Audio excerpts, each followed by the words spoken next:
Good evening, and welcome to our Earth Day special of ATV 360 Weather Edition. I'm Ashley Williamson. And I'm Allie Finch. With Earth Day being this past Monday, April 22nd, people across the nation were celebrating and appreciating the environment.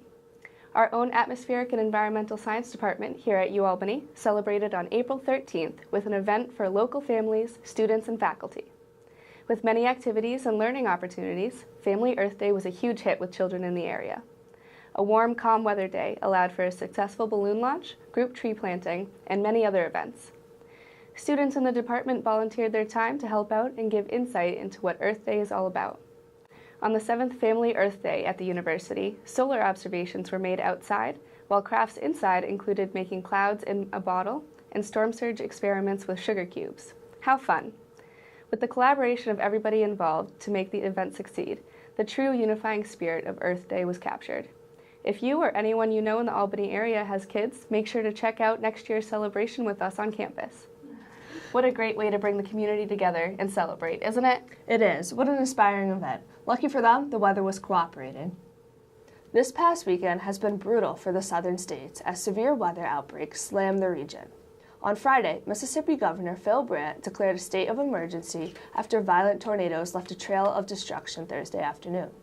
On Thursday afternoon, parts of Mississippi and Louisiana were under flash flood, severe thunderstorm, and tornado warnings as fierce thunderstorms rolled through the region. There was a report of one tornado hitting just outside Jackson, Mississippi, in Clinton, which left cars scattered around a Walmart parking lot. As the storms moved east, winds and warnings increased. Wind gusts reached 81 miles per hour in Wears Valley, Tennessee, and another tornado touched down in Franklin County, Virginia, which was classified as an EF3. Storms continued into Friday night, leaving over 215,000 people without power. These powerful storms caused travel delays in airports along the East Coast, with nearly 4,000 delays and over 1,000 cancellations, according to FlightWare.com. Make sure to listen to the National Weather Service warnings and watches that are issued at times like these to stay safe. Now, let's take a look at the end of this week's weather with Jacob Dollinger. Thanks, Allie. We started off the week with some gorgeous weather on Earth Day, a major change from the rain event early this past weekend, which brought us record high precipitable water levels, or basically a measurement of moisture in the air. The National Weather Service right here in Albany measured a 1.49 precipitable water value as moisture came up from the Gulf of Mexico, bringing us all that rain on Friday. Now, we won't quite see the rain we saw last week, although the weather for the rest of this week is looking pretty unsettled. Temperatures Tuesday night will hover around a mild 50 degrees as a low pressure system brings anywhere from a quarter to a half an inch of rain to the Capital District. Highest values will be to our north in the Adirondacks and the North Country. Going into Wednesday, showers will clear by noon with some remnant clouds through the afternoon and evening. The clouds will keep temperatures right around 60 for the entire region.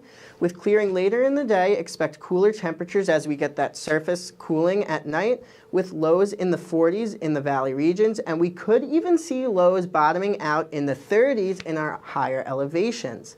Even though you may need a jacket to start off the day, Thursday looks to be beautiful with mostly sunny conditions and highs in the mid-60s for the immediate capital region with upper 50s in our higher elevations. Christina will have more in a bit concerning your weekend weather. Back to you guys. Thanks, Jacob.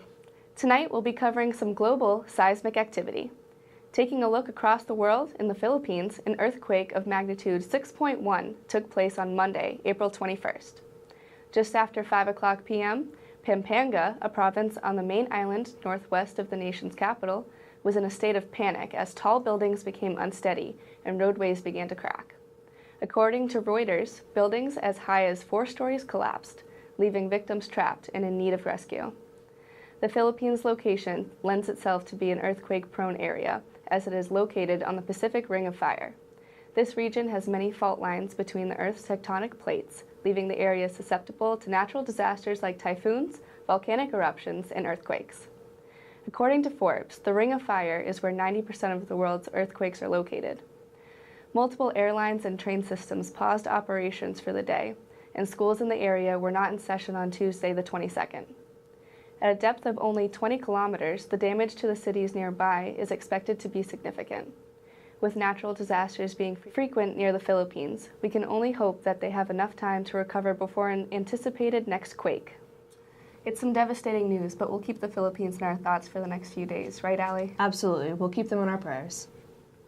Recently published in the Journal of Nature, a study reveals that glaciers are melting 5 times faster now than they were in the 60s, causing them to shrink a lot faster and have serious consequences in the near future. The study reports that glaciers are losing 369 billion tons of snow and ice each year. The study, led by universities in Europe and Canada, analyzed 19,000 glaciers, which made it one of the most comprehensive measurements in the world. It showed that they were shrinking 18% faster than what scientists had calculated in 2013. Usually in the winter, the glaciers grow and then shrink in the summer. But since the Earth is warming, the glaciers tend to be shrinking more and growing less. These changes that the Arctic are undergoing are unprecedented and will impact not only just them, but the rest of the world. Now, let's look to Christina for our weekend's forecast. Hello and happy Earth Day special, everyone. Now, we've had some warmer temperatures heating up over the past few days, but this weekend temperatures are going to drop back into the upper 50s and lower 60s. Starting Friday, we can expect cloudy skies in the morning with some cooling later in the day associated with some afternoon showers into the evening and early morning. Temperatures throughout the day will have a high of 62 and a low of 48.